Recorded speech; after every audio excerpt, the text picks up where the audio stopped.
beautiful people. Welcome to yet another epic episode of the Grounded and Fearless podcast, the podcast that's just for you. On today's episode, we have yet another epic episode with Dr. Pieter de Villiers from the Money Marx channel. If you want to learn anything about personal finance, investing, savings, or all the works, I highly encourage you to visit the Money Marx channel. So please check it out. Pieter, welcome to the show. Thank you so much, Nyashi. It's an honor to be here, and I hope we have some interesting topics to discuss tonight. Thank you for coming here. I'm excited for our conversation. I'm excited to learn a lot from you. I think our viewers will also appreciate having you on the show. Compliments to the new season. Wishing you all the best for the year. Just to dive right into it, right into the middle. I just want to know, from your point of view, where would you say your passion for personal finance content came from, having studied what you studied and to where you are now? Where did the passion derive from, basically? So I finished veterinary science at Onderstepoort in 2019, graduated, worked in the industry for a couple of years. As you would probably know, personal finance is not taught in school or university. So when I started working, I realized that there are a lot of things that I didn't know. Case in point, I went to MTN in maybe a month or two after I graduated. I wanted to take out a simple 200 Rand data contract. And when I got to the lady at the front, she told me I don't qualify because I don't have a credit score. I was like, what is that? This credit score thing. So then I realized that there's a lot of things that I didn't know and obviously haven't been taught. So I started reading up. I started watching YouTube videos, listening to podcasts, reading books, reading blog articles, just to build on my financial education. Because if you don't know something, chances are you'll make a mistake and you'll regret it later on. So as my career kind of evolved and I started earning money as a vet, I realized that I need to better manage my finances. I've always been raised in a kind of a very frugal manner in terms of, I always knew it was important to save, but saving is important, but it's not enough. You also need to invest and grow your wealth over time. So then after reading through these blog articles and going through all the information, I realized many of the topics that I didn't understand, my colleagues also didn't understand. And then I decided, if we're going to go through all the trouble to learn these things, I might as well make a video, post it on a platform like YouTube, and maybe, it will help one person out there. And that's kind of how my YouTube channel started. Funny enough, my first video is how to build a good credit score in South Africa. So it kind of built onto that. And as topics arise, and I realized, I want to learn what's a tax-free savings account, what's a retirement annuity, where to save and where to invest. It built onto that, and it's now about 3 years later that I started the channel, I believe. And it's been growing quite well. There's a nice community of fellow South Africans that are interested in bettering themselves. And I think it's great that we have access to the internet and platforms like YouTube, where information can be freely shared and where people can learn and learn from each other. Because that's the thing, you learn something and you teach someone else. That's how I believe we can build a better South Africa, is by sharing information and learning from each other. Yeah, that is true. The whole thing of learning and then sharing with others. It's this one, I can't remember his name now. It's one actor was saying that, when you learn stuff and you progress in life and you move up, it's the problem is some people learn and accumulate knowledge, and he uses an elevator as a analogy, and it's you get to the top floor, but when you get to the top floor, you don't press the down button for the elevator to go down and to lift someone up.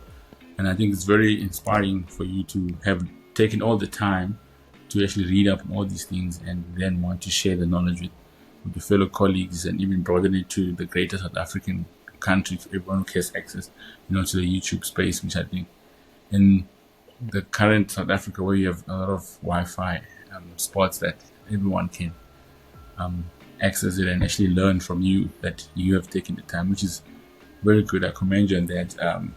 It's very inspiring to want to teach others like that. would you say you've always had, what's this, the willingness to teach or the passion for teaching as well?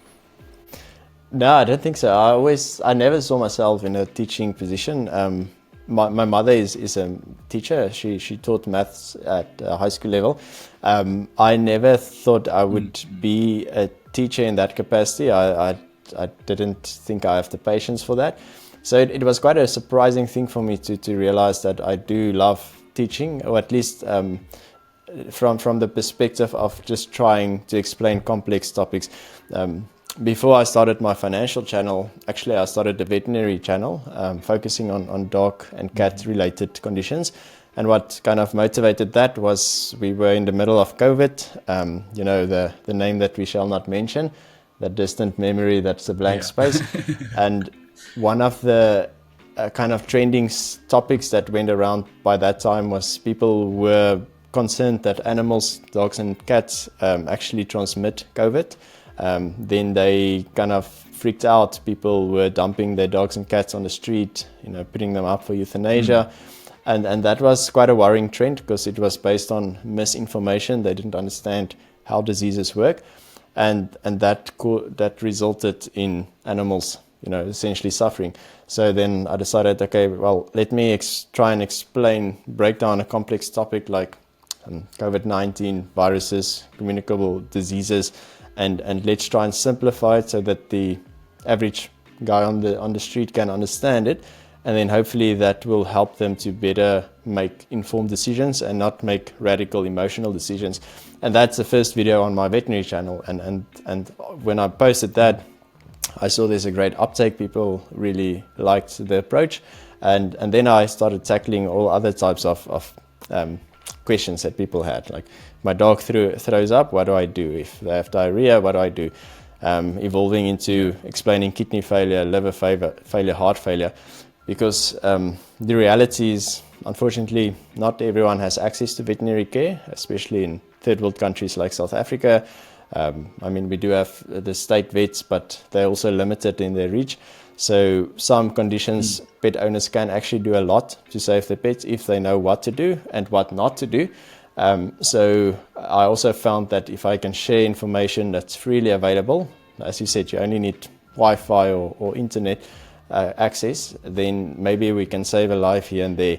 And through that method of just explaining and trying to break down complex medical topics in easily digestible information, I just saw the uptake and people appreciated that. So yeah, I think that's kind of how the teaching element came in.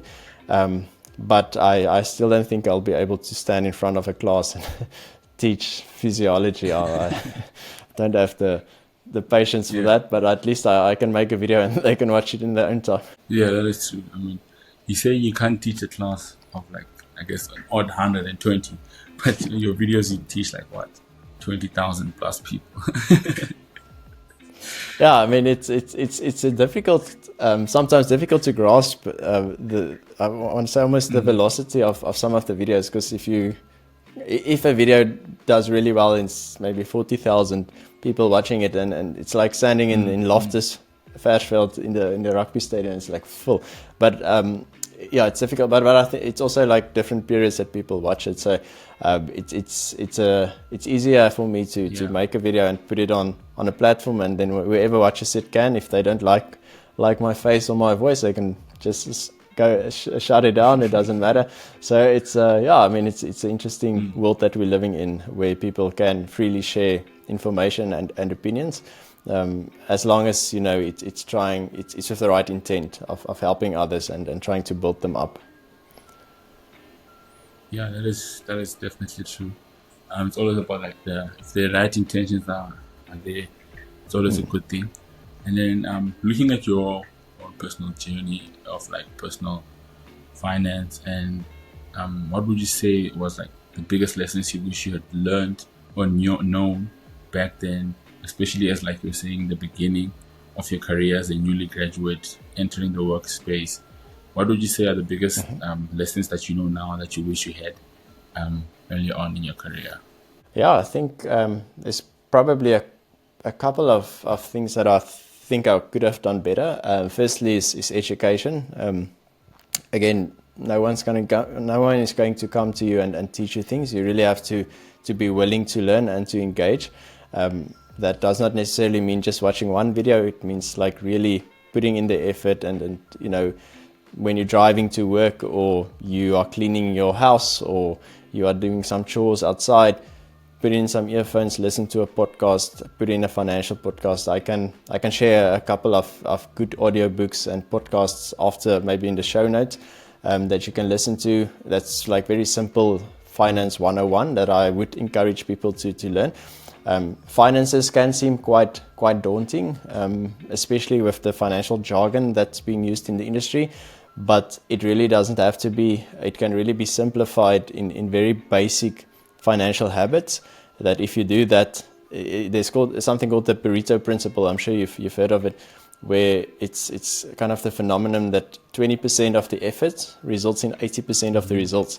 So if you can put in make 20% of the right decisions, that will result in 80% of the actual results of being financially responsible. So starting off, like, wealth management is the first thing. Just learning. Obviously, you're earning money and you're spending money. Learning not to spend more than you earn, not going into debt, taking out credit cards, store cards, personal loans to achieve a lifestyle that you think other people value. They don't care. It's only you that think they do, and going for that lifestyle creep. A mistake that I see many of my colleagues made was when they got their first CCS salary, which is nice and big. They went to the first car dealer that they could find, told them what they earned, and then they got sold these big buckies, which at the time maybe they could have afforded because the car dealer said so. But what they didn't know was, after CCS, your salary almost gets cut by like 40 to 60%, depending on where you work. And then you can't really afford those installments. So really understanding to not spend more than you earn, that's like the basics. And then obviously then that means you've got money left over, and saving that, building up an emergency fund, which is a fund like with your normal bank savings account that you use for emergencies. Emergencies does not include Black Friday specials. Emergencies, your car breaking down, your geyser bursting, maybe your pet falling ill and needs surgery, or you know, if you have children, they need to go to the hospital, something like that. That's really like crucial, that I need to now pay for this, otherwise my life would be influenced. And then that's like the bare basics, and I mean, it's not complicated, but it does also depend on what is your understanding of finances and how have you been brought up. Some people were brought up very frugally, so they're very money conscious, saving conscious. They just want to save everything, which is not bad. I mean, it's already a good step, but you also need to find a good balance of not only saving but also investing. Others were deprived of money their whole life. They were raised in a very in a poverty state, and then when they do find the opportunity to earn good money, they would then want to enjoy life and spoil themselves, which is fine. That's perfect, as long as it's a conscious thing and not like a kind of spend wherever I can. So it's really like, I also think understanding yourself and learning how to work with money. That is not a thing that will just appear. It's a continuous thing. And the best way that I found that helps with that, after every month, sit down, go through your bank statements, your transactions, and write down line by line, what did you spend money on, categorize it, not to kind of really reflect in a negative sense, but rather to just be conscious of where your money is. There's a saying that says having a budget is telling your money where to go, as opposed to wondering where it went. And I think that is the most powerful thing, is just tracking your expenses. Mm-hmm. And yes, maybe it takes 10-20 minutes every month on a Saturday morning to sit down and go through it. But if you do that from day one, I can guarantee you'll be much better financially successful than most people. And then, obviously starting to work, you have a couple of other important things to think about: investing, insurance, medical aid, stuff that forms part of holistic financial planning. So partnering with a good financial planner is also a good idea. asking the financial planner the right questions, making sure that you partner with someone that you find valuable and that has your best interests at heart. And there are also a lot of videos and resources that can help you guide you in who to partner with. As vets, we are good with what we do. That's how we've been trained. 6 years is a long time, but we haven't really been trained financially. So it's good to partner. Just as we get mad when people take their dogs to the breeder for parvo treatment, just as the same, because maybe the breeder do understand the basics, what they need to do, but they are not vets. They cannot really do what is needed. Just the same with finances. Whilst it's good to learn and to be educated and to make informed decisions, sometimes it does also require partnering with someone that can just give you that expert opinion and make sure that you are on the right path from the beginning, so that you don't make mistakes later on. Because if mistakes early on in your career will have ripple effects later on in life. You may not see it right now, but as we know, with the compounding effects of many things, that can cause trouble. So to summarize, education, spending time to listening to podcasts and just repeating information and making sure you make informed decisions. That's what I'd say. I wish I did better at that time. That is actually quite true. It's like you must have that willingness to learn, basically. It's like understanding that you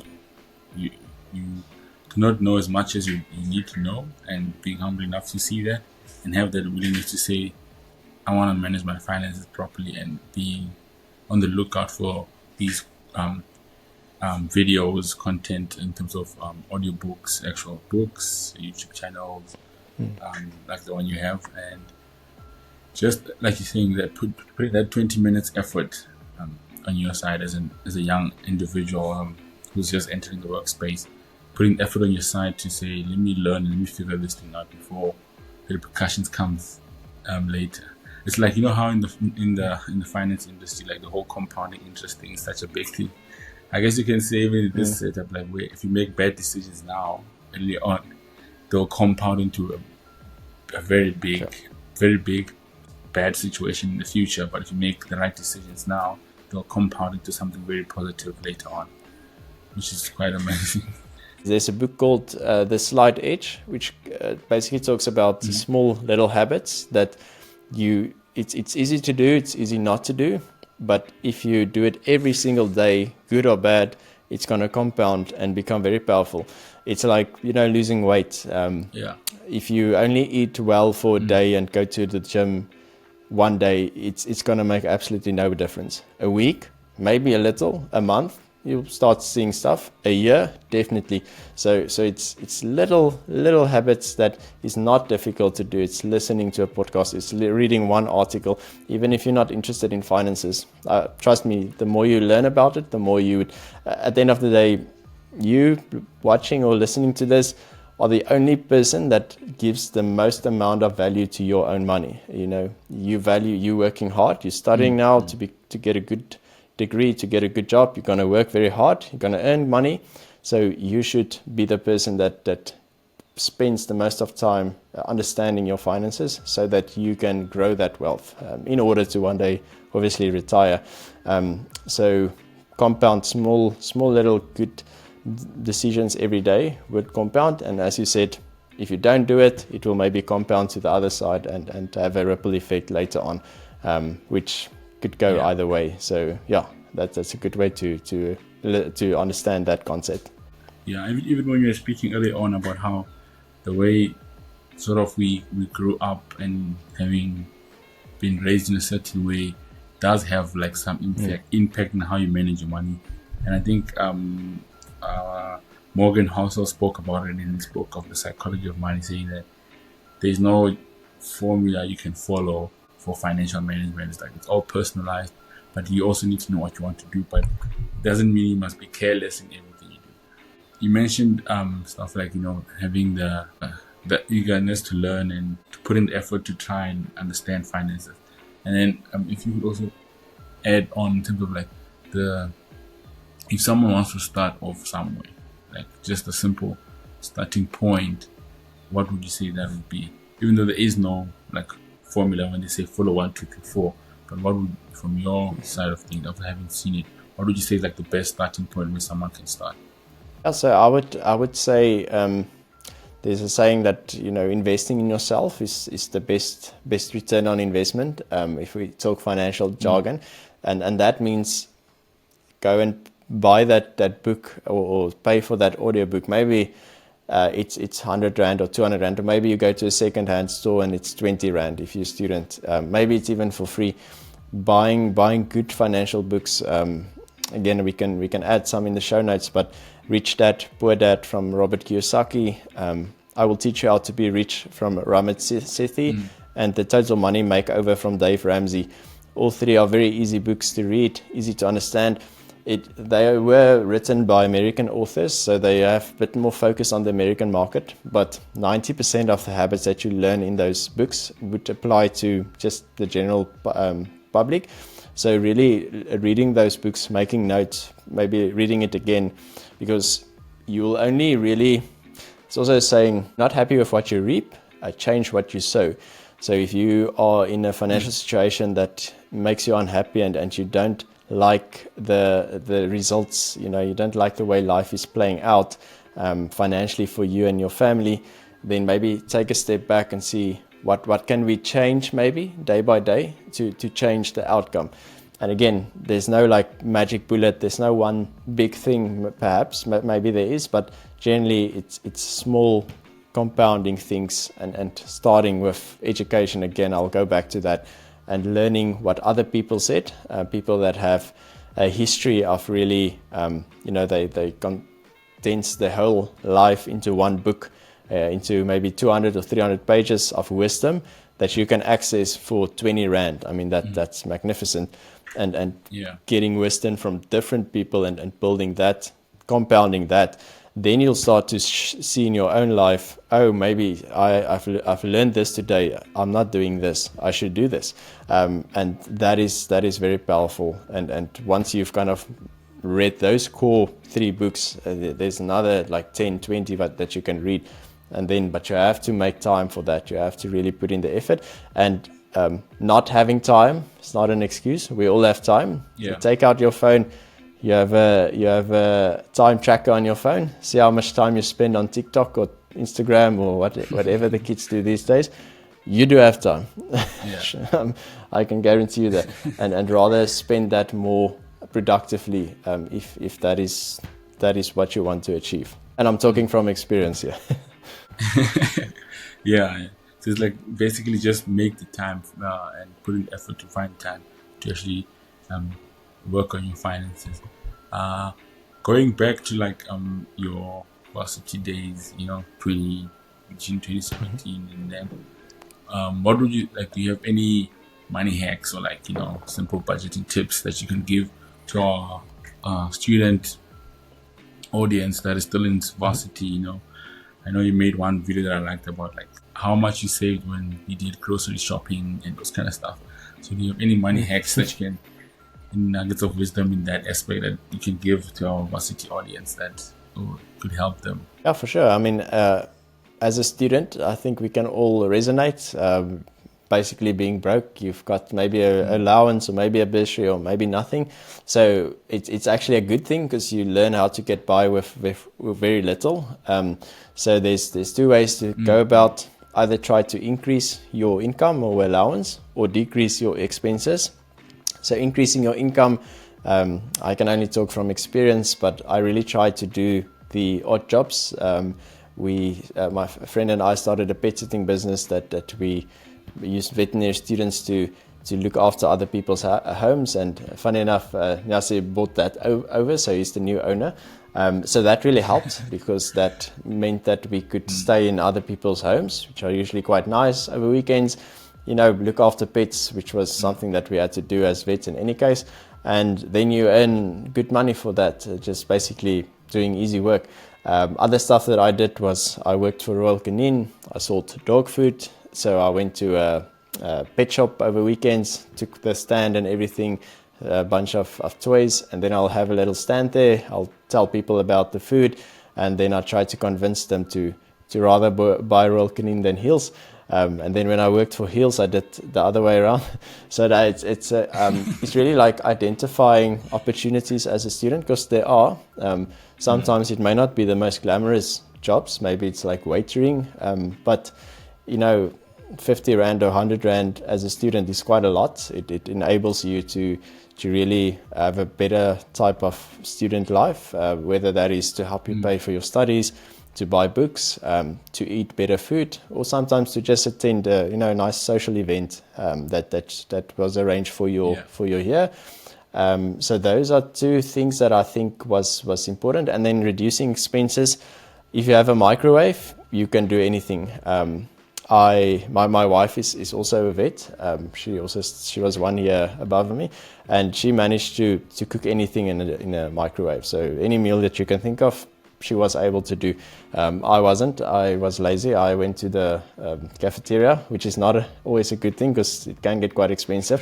So learn from me. Don't think that you deserve a chocolate every day, because it's quite tempting to go to the cafeteria and go swipe a jockey and a soda and a chip, and then when next thing you see, your daily limit has been maxed out. So really trying to make food at home or at res. If you have a microwave, you can get quite far, and just try to be conscious also of your spending. It really depends on what your health needs are, but there are a lot of tips for shopping. Couple of things off my head: don't go to shops when you're hungry, because then you're going to want to buy sweets and stuff that looks very enticing. Rather eat at home, then go to the shops. Have a little list that says, this is what I need. I follow my list, I buy, go home. Trying to buy in bulk. I know we all have only this big fridge at university, but trying to not let money slip all over. And I also think, tracking your expenses as a student, obviously your finances would be a lot more simpler, so it won't take too long. But being conscious of the price of things and going to the shops, and if you see a sale, don't always believe it. You have to be have a good idea of what the price of eggs are, for example, and then see, okay, that's actually a good deal. And if you live in a res where there's like a communal kitchen, or in the flats, I'm not sure what the exact situation at OP is where I studied, but if you are in a community, pitch together. If you cook in bulk, you can also save quite a lot of money. If you make like a meal for 8 people, take turns, do that. So I think food is definitely one of the biggest expenses. It is also getting quite expensive, so I'll focus on that. And transport, fuel. Some people have cars, some don't. Some need to use the public transport. But if you do have a car, someone with a car, maybe try and arrange one day in the week that you can all go together to the shops to buy stuff and come back. Maybe the university provides that opportunity as well. But just trying to be conscious and planning ahead does prevent us from making those kind of like impulsive purchases, which does add up and can get quite expensive. So I think that would probably be my 20% tips that gives 80% of the results in terms of having more money as a student. Yeah, no, I think that those are very valuable points that you mentioned in there. Especially like when you're like, don't go to the shop when you're hungry. That's a good one. And always being on the lookout for opportunities. And like you're saying, there is a lot of opportunities available to try and increase your income. If you like, maybe some people have bursaries and you get a monthly allowance, or from your parents. Or you can, like you're saying, get like these odd jobs over the weekends, tutoring, reducing your cost, tracking finances as a student. I think that's also a good idea. Where if you can learn to track your finances now as a student, when you start working, you'll have built that habit, as we were speaking earlier on, of like, small tasks that you do now eventually. I think, and then also buying in bulk, and like I like the idea of buying like as a collective. Actually, I think that you actually save more as well, because you know how some shops say buy 2 get 1 free, and if they steal of you, you can buy 3 things for the price of 2, and then you save a lot in that sense. And also cooking collectively as well as friends. and taking turns, that would also save some money as well, which is some really good points that you mentioned in there, and I like them a lot actually. And then another question I have, this whole movement that you see a lot, especially with like some financial gurus on YouTube and everything like that, that you get rich, be financially independent, and retire early. What's your take on that movement of like the get rich and retire early? The FIRE movement, the financial independence, retire early. So it's a good question. So actually, I was also one of those at some point in my life where I was like, I want to retire early. It sounds great. Who wants to work until 65? I want to sip a cocktail on the beach at 35. That sounds a lot better. And that is kind of like the superficial idea of what it entails. But with that said, and I actually really did consider that seriously, but when I actually now working in the financial space and doing the calculations to see what is needed to achieve that, it is very difficult. And I had to switch my kind of mindset around it, because I mean, if you want to pursue the FIRE, financial independence, retire early, you really have to decide, what does retirement even mean to you? Is it really sitting on a rocking chair and reading a newspaper and doing nothing? I don't think that's fun at all for me personally. I would be bored to death, especially at a young age. So I shifted it from traditional retirement of kind of stop working to more financial independence, meaning you do the work that you love and not that you have to do. So meaning you don't work in a career perhaps that you feel like you have to go work to pay the bills, but rather you do what you like. So that could mean actually doing your job, being a vet, for example, or it could mean working at a shelter for free, or pursuing philanthropy, giving back. I think that's something that we would all want to one day get to a point to do that. I think that's brings a lot of liberation and fulfillment. But the other thing with that is, if we look at the numbers, if you want to retire early, that means you have less time to work to get to that point, and you have more time after that point in time that you need to live for. Because obviously, in order to retire, you need to build up enough wealth to then pay you a salary that will sustain your life until you die. We don't know when we will die, so if let's say we aim at age 90, if you want to retire at 40, you need enough assets, wealth to pay you an income for 50 years. And if we also think about South Africa, if we go a bit more technical, that your Coca-Cola can that you buy now for 15 Rand was a lot cheaper 10 years ago. And also, because we are a third world country, stuff is getting more expensive than in other countries in the world every year, relatively. So I found that it's very difficult to really achieve that, because in order to do that, it means you will now have to earn quite a lot, and you need to try and save very aggressively, like 80 to 90% of your income. And I mean, you can do the maths. If you earn 100,000 Rand, I mean, that's a lot of money. Very few people do. But then you have to live on 10,000 Rand a month. I mean, that it doesn't add up. So I do think people that can achieve that, well done. People that can retire at the age of 40, I do think it's a lot more difficult, and for us in South Africa, because we don't earn as much as people in developed countries that likes to push these movements. And also, getting to that point, you kind of sacrifice the prime time of your life, in your 20s and 30s, where you live very frugally and you don't want to spend anything. You really go cheapskate as much as possible to then get to the arbitrary age of 40 to then retire and enjoy life. But maybe at that point in time, your health is not good and you can't actually go traveling. You can't enjoy life. So I think I shifted, or I moved my mindset to more, I want to achieve financial independence. That's definitely important, but I also want to enjoy the journey to that point, and every day should feel like a little part of that journey that I want to achieve. So I want to enjoy life, again, not living above my means and trying to buy and fund a lifestyle with debt that I don't that I cannot sustain. But enjoying life, but also being conscious that yes, I do want to retire one day, because we do need that. But finding that balance, I think, is more important for me, and enjoying the journey there, enjoying the work that you do. If you don't, find other ways to use the skills that you have to do work that you love, because we all need to work to earn money. That is a reality. So rather, instead of complaining, perhaps learn how to shift your mindset and realize the work that you do enables you to live a life and produce a life for others that you find valuable.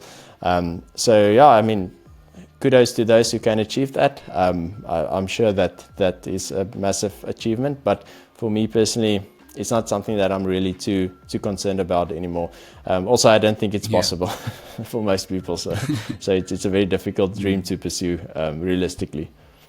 Yeah, I know you broke it down so nicely actually when you started speaking of calculating and saying to retire at 40 you need to make enough money that will last you and pay your own salary until however long you live, and that's something you can sometimes easily overlook, and it sounds nice in theory, but when you start thinking of it practically and what it takes, and like when you're speaking now about how much you have to sacrifice of your life now, trying to retire early.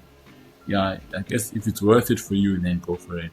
But if it's really not, then because like also goes like if you really want to grind, push at the detriment of like I guess your relationships to some degree, or enjoying life in your prime, as you're saying, only so that you can retire at 40 or early. It's one of those questions where it'll work for some other people and others it won't. And it's achievable for others and others actually not. Yeah, I like the way you broke it down for us. It was actually very nice. I like the breakdown of the whole thing. And I didn't even think of it the way before you started speaking about it now, actually.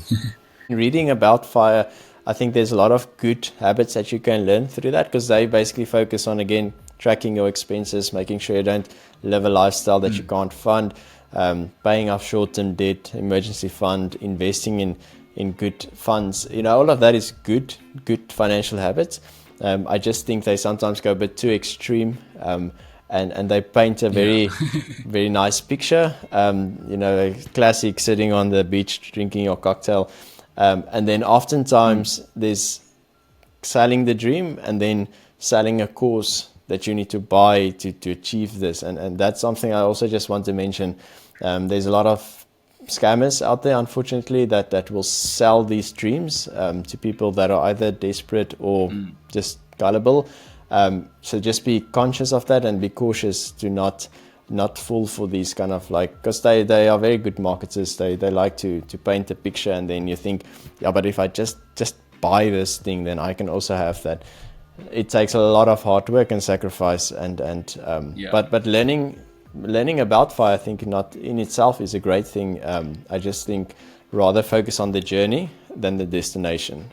I think that's more important to me at this stage. I think that even goes with life as well. Like you need to also enjoy the journey going towards your dreams and the pursuits that you have for your life. Because if you're not enjoying the journey, then you start asking yourself, is it actually worth it for me to be going through all these steps to reach this destination that I'm intending to reach? So I also agree with the idea of enjoying the journey as you pursue dreams and aspirations for your life. So I want us to play a little game now quickly. Basically 3 would you rather questions. This is just to put you on the spot. I like calling it the personality review 101 to see on which side of the fence do you fall under. Okay. So I'm gonna ask you 3 would you rather questions, and then you're gonna pick your answer and then see where you fall. So the first one is, would you rather get a paper cut every time you turn a page, or bite your tongue every time you eat? Paper cut every time I turn the page, or bite my tongue every time I eat? That is a tough one. Both of them are extremely painful in its own sense. I guess I'll choose the first one. I'd rather get a paper cut because I have more fingers than I have tongues. You can only bite your tongue so many times and you don't have one anymore. So I'll probably go with the paper cut. I think I would also take the first one, but my reasoning would be I like food so much that I don't want to be biting my tongue every time I eat. Would you rather oversleep every day for a week or not get any sleep for 4 days? Definitely oversleep for a week. I well, actually, when I used to be a student, some weeks went by where we didn't sleep a lot. It was classic, one of those students that crammed everything the night before. So not good advice there. But yeah, I can get by with little sleep for a while, but 4 days is a lot. You'll turn a monster if you don't sleep for 4 days. I'd rather oversleep and make excuses than not sleep at all. That sounds horrible. Yeah, I think I'd probably go oversleeping. I don't like it when I'm sleep deprived. So for me, it will have to be oversleeping for a few days. So forgive me for being late. Okay. So the last question is, would you rather die in 20 years with no regrets or live to 100 with a lot of regrets? I would definitely rather die in 20 years with no regrets than live to 100. I think actually the worst thing in life is getting to the point of, say, for example, being 100 and sitting there on your rocking chair, thinking back at life and wishing you did things differently or wishing you didn't, take opportunities that you could have. Because I do experience regret as one of the most painful emotions.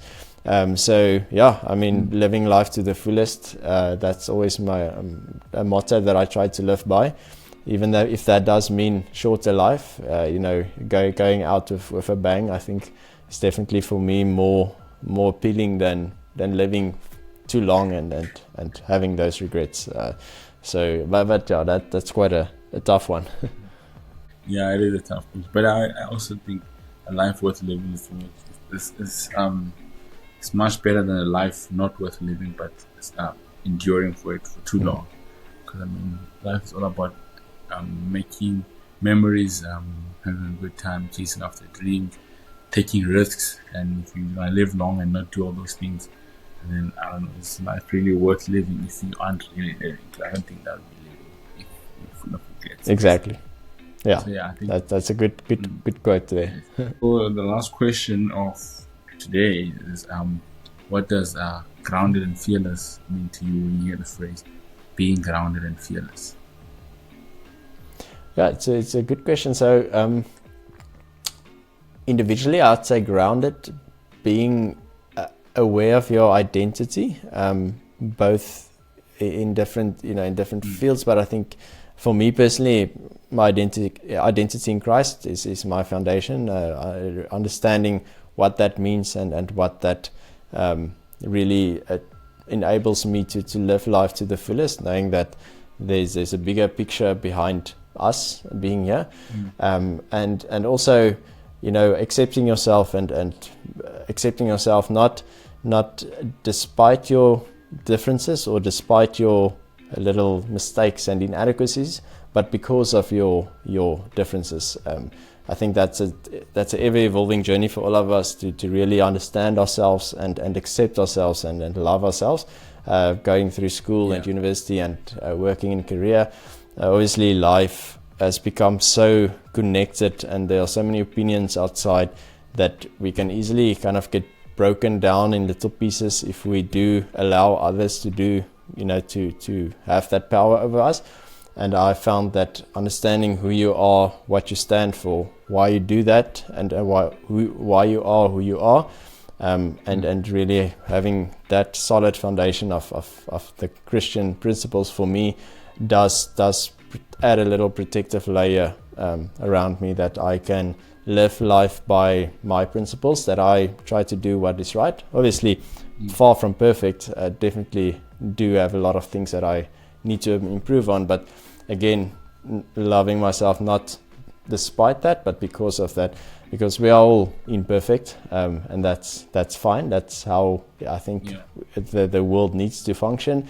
But just being understanding of that and knowing, identifying your strong and weak points and focusing on your strong points, growing as a person would be much more efficient focusing on your strong points, being conscious of your weak points and obviously working on that, but not blaming yourself and really focusing on the bad things in life, because there's a lot of bad things. If you just open the news, you'll get depressed within 5 minutes with everything going on. But a lot of these things are just outside of our control, and really, if you're going to worry about it or not, it's not going to make any difference about that situation. So rather try and fill your mind, your body and your soul with good, positive things, because what you take in is what you're going to get out. And building community and friendships, family around people that value you and that understand you and that vouch for you, that wants to build you up. I think that is what being grounded means to me, and fearless, I think, goes hand in hand.